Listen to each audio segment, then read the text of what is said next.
নীল বা নীলকণ্ঠ মহাদেব শিবের অপর নাম। সেই নীল বা শিবের সাথে নীলচণ্ডিকা বা নীলাবতী পরমেশ্বরীর বিয়ে উপলক্ষে লৌকিক আচার অনুষ্ঠান সংঘটিত হয়। কাহিনী অনুসারে, দক্ষযজ্ঞে দেহত্যাগের পর শিবজা সতী পুনরায় সুন্দরী কন্যারূপে নীলধ্বজ রাজার বিলাবনে আবির্ভূত হন। রাজা তাকে নিজ কন্যারূপে লালন পালন করে শিবের সাথে বিয়ে দেন। বাসর ঘরে নীলাবতী শিবকে মোহিত করেন এবং পরে মক্ষিপারূপ ধরে ফুলের সঙ্গে জলে নিক্ষিপ্ত হয়ে মৃত্যুবরণ করেন। রাজা রানীও শোকে প্রাণ বিসর্জন দেন।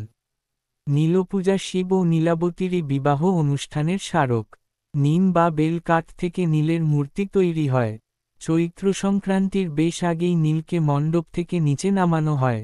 নীলপূজার আগের দিন অধিক রাত্রে হয় হাজরা পূজা, অর্থাৎ বিয়ে উপলক্ষে সকল দেবতাকে আমন্ত্রণ করা। হাজরা পূজায় শিবের চেলা বা ভূত প্রেতের দেবতাকে পোড়া শোল মাছের ভোগ দেওয়া হয়।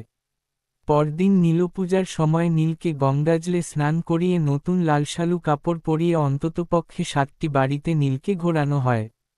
নীল সন্ন্যাসীরা একই রকম লাল কাপড় পরে পাগড়ি মাথায়, গলায় রুদ্রাক্ষমালা ও হাতে ত্রিশূল নিয়ে নীলকে সঙ্গে করে এই মিছিল করেন। এদের দলপতিকে বলা হয় বালা।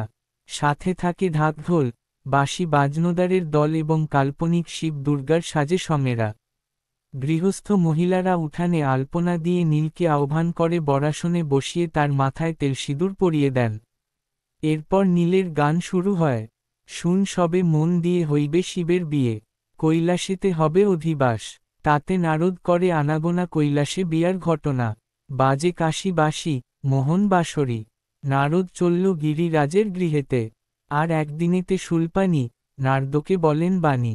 শুনো নারদ শুনো আমার সাধ, আমি দুই পাশে দুই বালিশ দিয়ে, মধ্যিখানে থাকি শুয়ে।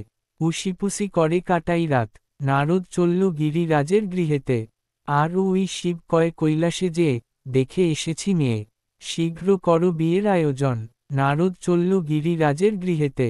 চলিলেন নারদ মুনি, চলিলেন নারদ ধ্বনি।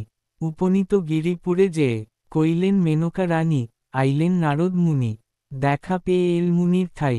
নারদ চলল গিরিরাজের গৃহেতে। শোনো ওগো গিরিরাজা, হইবা আমার আজা। জামাই তোমার হবে দিগম্বর। বিয়ের ঘটক ভাগিনেও নারদ মুনির কাছে শিবার্তি জানান।